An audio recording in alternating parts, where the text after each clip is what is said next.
Buenos días. Una vez más, los radares de la empresa Finmecánica son noticia. El director del SENAN informó al presidente Varela que los mismos no detectan embarcaciones chicas.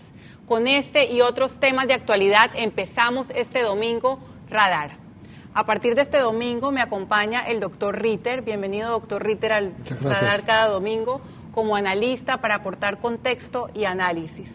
Y precisamente empezamos con usted sobre este tema de los radares antes de presentar a nuestros invitados. Gracias, Sabrina. El problema de los radares tiene tres aristas desde las cuales se va a poder, en todos los casos, revisar, y cada una quizás ameritaría hasta un programa aparte, pero te las menciono. Uno es la utilidad y la conveniencia en sí mismo de tener este tipo de tecnología, este tipo de radares, lo que implica tener ese tipo de instrumentos y de tecnología y el grado de involucramiento que eso tiene para Panamá en la lucha contra las drogas. Un problema distinto de ese, pero que por supuesto es concomitante y paralelo, es el problema de los sobreprecios y la corrupción que rodeó estos contratos. Es un problema que todavía está vigente en Italia y que aquí todavía no ha habido una iniciativa para iniciar los procesos correspondientes si es que ha habido sobreprecio y si es que ha habido comisiones indebidas y corrupción. Y un tercer elemento, que es el que se ha agregado esta semana, es que luego de varios meses o de varios años, resulta que los radares no funcionan. En octubre del 2012, el gobierno anunció que ese año, o sea, en el 2012, 4 de los 19 radares estarían instalados y funcionando, y que en el 2013 los restantes radares estarían en funcionamiento. Ahora hay 8 instalados. Ahora hay 8 instalados, pero no funcionan.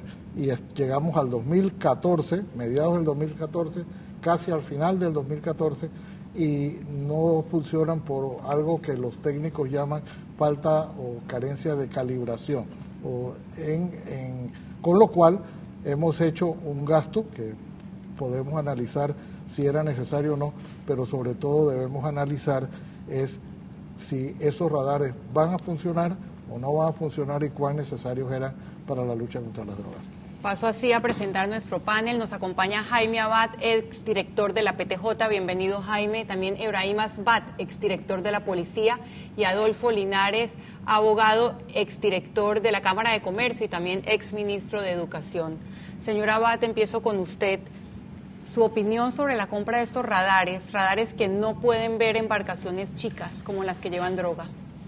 Sí, lo primero que quisiera decir es lo que comentábamos antes a manera de broma, fuera de cámara, que al final de cuentas resultó que los radares eran para monitorear los barcos que atraviesan el canal.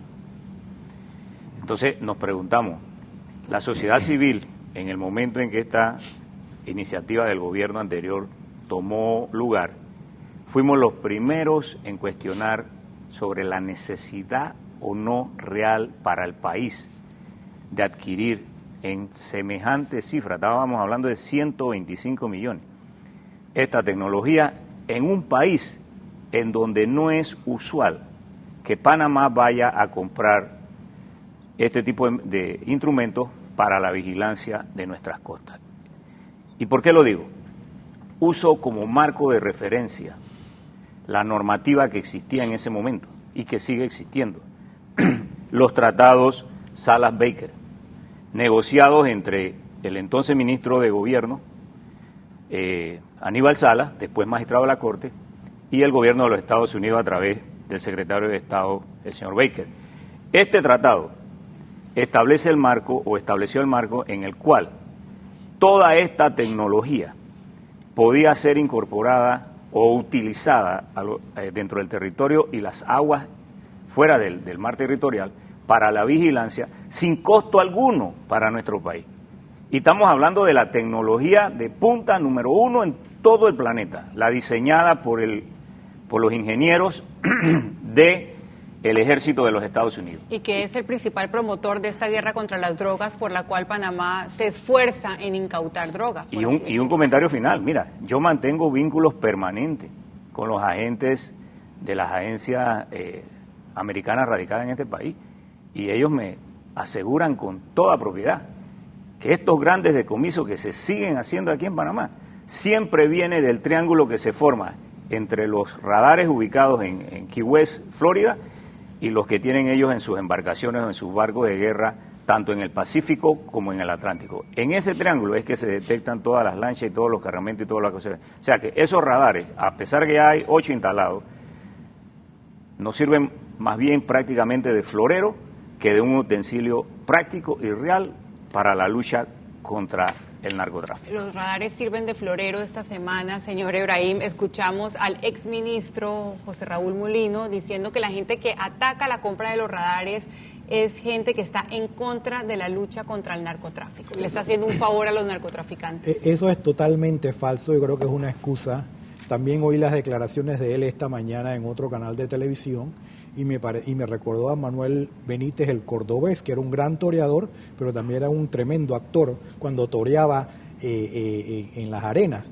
Y aquí el ministro de Seguridad hizo eso, toreó el tema y culpó sobre la compra de los radares al ministro de Economía y Finanzas, que yo creo que de seguridad ni siquiera tiene la competencia para analizar qué es lo que requiere en materia de seguridad del país y si esos radares realmente cumplían con la finalidad que se había propuesto de pensar solamente que tenían una estrategia de seguridad diseñada a controlar o a limitar el tráfico de drogas en Panamá. Eso en primer lugar. Segundo, si él no es el responsable, porque él dice que la responsabilidad es del Ministerio de Economía y Finanzas, entonces ¿qué hacía él en el Ministerio de la Seguridad?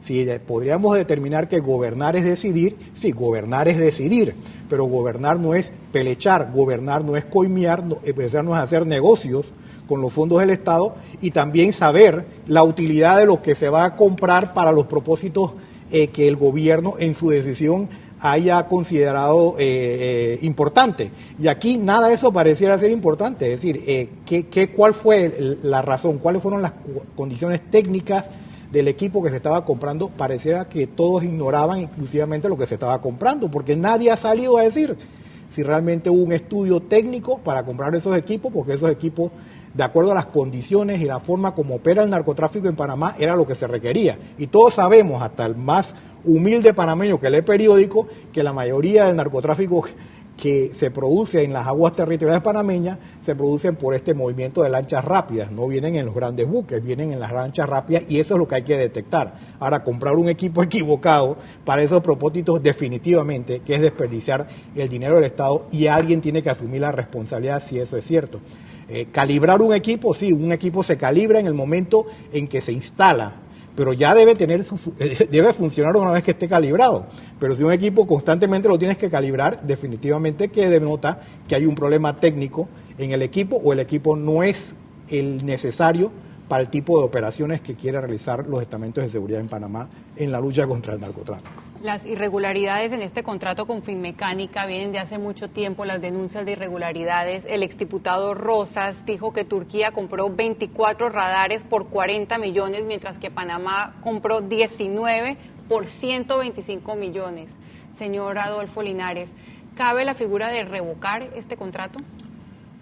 Mira, más que yo creo que todo contrato tiene formas jurídicas de ser revocado o rescindido, dependiendo de la redacción del mismo, ya sea contractual o por medio de por los tribunales competentes. Eso es un punto que habrá que analizar por la autoridad competente en estos momentos. Pero yo creo que, sin pretender ser un experto en temas de seguridad, como mis colegas aquí, Jaime Abati y Ebrahim Abad, que en su momento, a mi criterio, fueron uno de los mejores representantes de los funcionarios públicos e instituciones de seguridad, cada uno en su momento, por lo cual les extiendo un agradecimiento ciudadano por esa función, a veces malagradecida. Yo creo que esta operación viene a reflejar lo que se convirtió en un modus operandi en el gobierno anterior. O sea, un gobierno que obviamente, a mi criterio, se manejó de una forma gangsteril, prácticamente que con el único y exclusivo propósito de ver cómo le sacaban beneficio a cada una de las transacciones que se daban en el gobierno, sin importar si había viabilidad económica o viabilidad financiera o viabilidad de prioridades. Y yo creo que, y lo estamos viendo en el diario cotidiano vivir desde las elecciones, desde que se acabaron las elecciones pasadas. Uno no abre un periódico sin que alguna denuncia se formaliza de rumores que conocíamos ya, pero que no habían podido ser comprobados. Y la gran interrogante que tenemos que hacernos, más que hablar de rescisión del contrato, ¿dónde están las autoridades competentes llamadas a fiscalizar y a investigar estos hechos? ¿Dónde está la Procuradora de la Nación? ¿Dónde está la Contralora de la República? Yo no voy a entrar en el debate si es ficha o no de alguien, pero yo la emplazo como la funcionaria que es y con el respeto que se merece a la figura que ella representa. ¿Dónde está? No puede ser que en este país todos los días estemos viendo ya confesiones de parte. Recordemos lo que dijo el florista en el parque hace poco en un periódico de la localidad, donde con nombre y apellido dijo lo que pasó. Han pasado 10 días y aquí no hemos visto nada. Va a llegar un momento en que la ciudadanía se va a topar, porque yo como ciudadano común me pregunto, ¿yo por qué entonces sigo pagando mis impuestos? ¿Yo por qué sigo entonces? La honestidad en este país se va a volver un ancla para el desarrollo de la sociedad panameña y hay que ser entonces maleante para escalar social y económicamente. El silencio de las autoridades pareciera decir qué es lo que es, y eso es un mensaje para mí garrafal. Y yo creo que sin hablar de persecuciones, sin hablar de cacería de brujas, y como respetuoso que soy de la separación de los poderes y del Estado de Derecho, señores, aquí amerita una aclaración de muchas cosas, porque esto no puede quedar impune, porque si no sería una gran bofetada a la ciudadanía y al país. Hay una frustración muy grande en el tema de justicia y el gobierno Varela tiene que tomar las medidas para... Es una gran responsabilidad. Que se haga justicia y tiene una gran responsabilidad en el nombramiento del próximo Contralor. Vamos a ver, procurador, quise decir, vamos a ver qué opinaron los panameños en el tema de los radares. Y se preguntó, ¿debe el gobierno revocar el contrato por la compra de radares a Finmecánica? Tenemos a Marcelina Bradley. Más vale que devuelvan los millones o se los cobramos. No puede ser que la plata se pierda. JL Jaramillo, la cosa no es derogar, es subsanar. Si hay algo mal hecho, corregirlo. Tomás Félix Fuentes, esos radares deben ser devueltos lo más rápido posible. José Enrique, no, daría mal mensaje a narcotraficantes. Husky, no, porque durante el gobierno pasado se incautó mucha droga hasta el punto de ser catalogados por Estados Unidos como el país que mejor trabajo hace en América Latina. Esos son los comentarios de nuestros seguidores de Radar TVN. Usted quédese en el radar, seguimos con este y otros temas.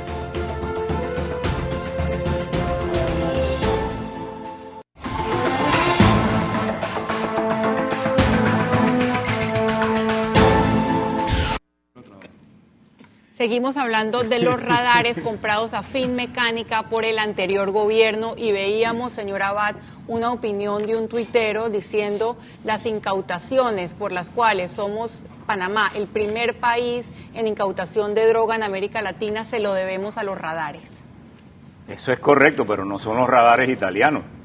En 19 que hayan instalado nada más 8 y que no están sirviendo es la respuesta a ese distinguido y respetado tuitero que, si bien es cierto, su argumento es válido, no lo es en cuanto al contenido del mismo, porque yo repito, y esto es fácilmente comprobable, asistiendo a las fiscalías de drogas de la jurisdicción de Panamá, y uno puede comprobar que la inmensa mayoría de las capturas de grandes toneladas se debió a información, repito, como lo dije en el primer bloque, proveniente de la triangulación de los radares del ejército norteamericano, ubicado en ambos océanos, y con base en el estado de Florida. Eso se ha dicho incluso públicamente en seminarios y en conferencias, sobre todo durante la transición que se dio, para que las nuevas autoridades del Ministerio de Seguridad, del Ministerio de Gobierno y todos los que tenían que ver con las agencias de orden público en Panamá estuvieran conscientes de dónde viene la información en este aspecto, sobre todo para la ubicación no solamente de las lanchas rápidas, sino de los vuelos de pequeña y corta escala a baja altura, en donde también por avionetas, incluso algunas de fabricación casera, es trasladada este tipo de droga, sobre todo del cono sur hacia el istmo centroamericano, en donde no solamente va para Estados Unidos, sino que también lamentablemente la están mandando por buques de carga hacia Europa. Entonces, esta actividad, quienes somos estudiosos del tema y estamos siempre empapándonos lo mismo, podemos decir con toda certeza, pero sobre todo con toda autoridad moral, que estos radares hasta el momento, los italianos, no han servido para nada y que la información sigue proveniendo de los militares norteamericanos en el monitoreo y rastreo del cielo, el territorio y sobre todo las aguas de la plataforma continental. Los radares no han servido para nada, según Jaime Abad, y yo me hago siempre, señor Ebrahim Abad, otra pregunta. ¿Incautación de drogas, incautación de kilo de drogas en las costas panameñas equivale a seguridad para los panameños? No necesariamente, porque esto está envuelto en lo que se denomina el tráfico internacional, y que sí, Panamá en su lucha contra el narcotráfico y por la cooperación internacional tiene una responsabilidad en materia de seguridad de limitar o de detener algo este flagelo. Y ahí es la cooperación de esa droga que no entra al territorio panameño con la finalidad de quedarse aquí, sino para ir a otros mercados, especialmente Europa y los Estados Unidos de América, que son los grandes mercados de la droga. Y ahí es, pero esa no es toda la lucha por la seguridad. Si tú le preguntas a la ciudadana panameña, él no te está hablando de lo que ocurre en las aguas territoriales, te está hablando de lo que ocurre en los barrios, de lo que ocurre en sus áreas de trabajo, en el momento en que tiene que tomar un bus o va de regreso a su casa y es asaltado o le roban en la casa o hay un asesinato en el barrio. Entonces, ¿cuáles son las causas de esto? El gobierno anterior ha tratado de justificar que todo eso se debe al tema del narcotráfico. En un estudio que hizo el diario El Siglo hace unos años atrás, paulatinamente, mes por mes, entonces le dio luces al gobierno de que no todo el problema era narcotráfico, sino que había una violencia que estaba generándose en algunas áreas de la ciudad de Panamá, Colón, Chorrera, David, que eran focos de criminalidad y que algo estaba ocurriendo en esos barrios que generaban altos niveles de violencia y de criminalidad. Entonces, en vez de ir a atacar esos problemas que tienen otro tipo de solución, que son más sociales, y ver por qué se está deteriorando la calidad de vida en esos lugares, qué está pasando con la juventud, qué está pasando con la familia, y buscar los correctivos, que no necesariamente son policivos, sino también son de tipo social y de participación de otras entidades del Estado, que lleguen a tratar de crear algunos fundamentos, algunos pilares que permitan que los que residen en el área no se conviertan en delincuentes. Lamentablemente no se hace ese trabajo. Lo que se busca es que la policía entre, reprime, saquee, allane y se va. Pero las condiciones permanecen en esa área, por lo tanto el problema no se atiende con la rigurosidad que se requiere, sino que permanece latente y no pareciera tener, y eso genera en la percepción de la población cierta insatisfacción. Entonces, como yo mencionaba antes, en estos últimos 5 años, la inversión en materia de seguridad ha sido mucho más alta que la que se ha realizado en los 14 años anteriores.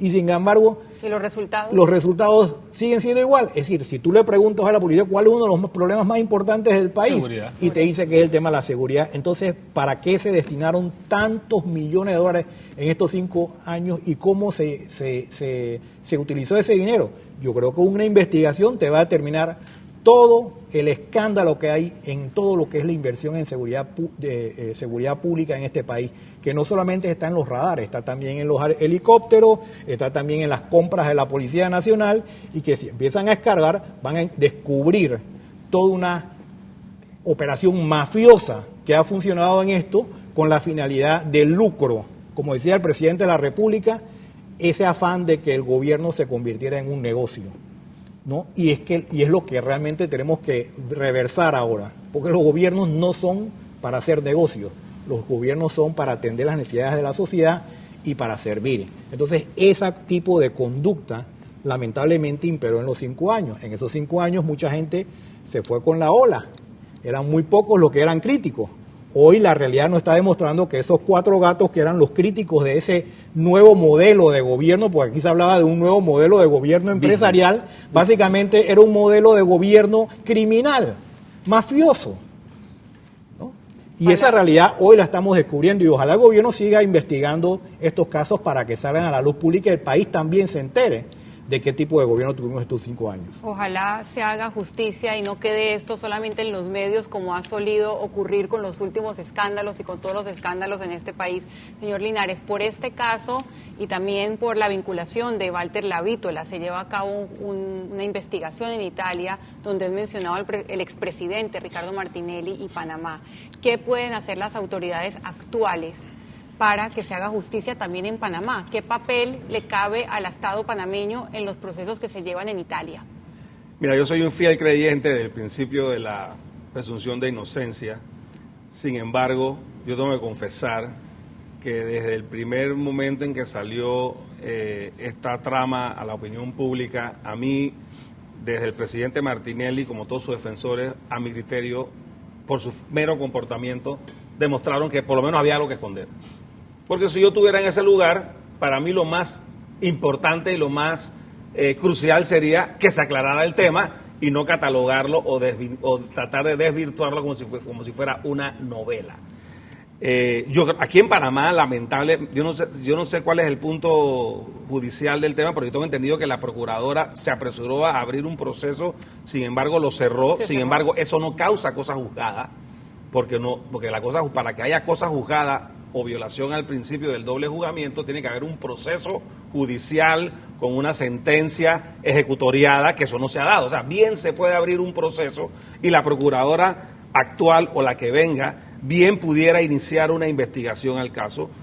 Y yo creo que tiene que darse, al igual que en todos los otros temas. En cuanto al seguimiento del caso en Italia, tengo entendido que había un tiempo límite para que Panamá como Estado pudiera entrar en una especie de tercería para participar del proceso. No te puedo decir si efectivamente se cumplió con ese término o no, porque tengo entendido que se vencía o al final del gobierno Martinelli o en los primeros días del gobierno del presidente Varela, así que no te podría decir si hay esa oportunidad, pero definitivamente, independientemente, eso no implica que por medio de nuestros representantes diplomáticos o mandando a una representación formal, aunque no seamos parte del proceso oficialmente, podemos darle el seguimiento, pero importante también es que aquí se aclaren las cosas, porque efectivamente en Italia se están juzgando a los actores italianos por corrupción internacional, y si bien es cierto se mencionan a protagonistas nacionales, ellos no están en ese proceso, pero aquí en Panamá fue donde se realizó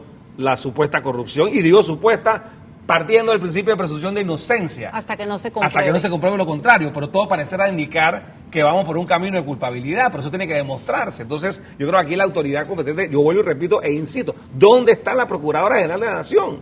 ¿Dónde está la Contralora que, si bien es cierto, su periodo se vence en diciembre, todavía está en funciones, todavía tiene obligaciones y hasta el día de hoy hemos visto que ni siquiera ha dicho absolutamente nada, ni siquiera ha ido al Consejo de Gabinete, y la Procuradora, en verdad, no la hemos visto. Yo no tengo Twitter, así que no sé si siquiera se tuitea.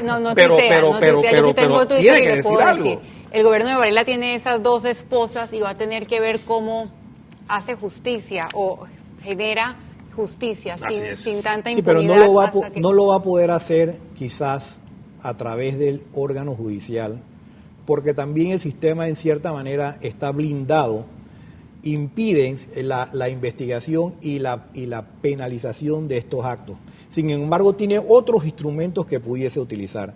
Por ejemplo, la Dirección General de Ingresos es un instrumento. El individuo que ha utilizado, su patrimonio, de dónde salieron los ingresos, puede causar el hecho de que se ha grabado con el impuesto sobre la renta sobre ese dinero. Es decir, hay otros mecanismos adicionales fuera de lo que es el órgano judicial, en donde si se quiere en realidad crear una estructura mucho más transparente, mucho más vigilante, la puede hacer con otras instituciones del Estado, hasta tanto no hay una profunda reforma judicial. Importante aclaración, señor Ritter. Bueno, yo creo que como conclusión de los panelistas que han expuesto sobre las diferentes aristas del problema de los radares, uno es que el gasto que no eran necesarios los radares para combatir el narcotráfico, como ha dicho Abad. Otro, que el gasto era inútil, fue un gasto inútil no fiscalizado. Pero quizás lo más importante, en lo cual coinciden todos los panelistas, yo creo que coincide buena parte de la ciudadanía también, es que esto amerita una investigación a fondo. Yo no quiero usar el lugar común que hasta las últimas consecuencias, porque ese lugar común siempre ha servido para no investigar. Nada. Pero entonces no, Ni las primeras entonces consecuencias no, tampoco. no digamos No que hay ninguna investigaremos consecuencia. hasta las últimas consecuencias, pero sí una investigación a fondo con todos los instrumentos que tenga el gobierno a su disposición para que esto llegue a una conclusión. Por ahora no ha llegado a una conclusión. El gobierno lo único que se ha limitado a decir es los radares no funcionan, pero evidentemente estamos a la espera de que haya nuevas medidas, haya nuevos pronunciamientos, de manera que si bien el tema termina hoy aquí, en el país está lejos de terminar, más bien apenas comienza. En el país y en Radar, porque la próxima semana, aquí el domingo, tendremos al ministro de Seguridad, Rodolfo Aguilera, hablando de ese tema. Vamos a continuar con este panel porque hay muchos otros temas en el Radar. Usted quédese aquí.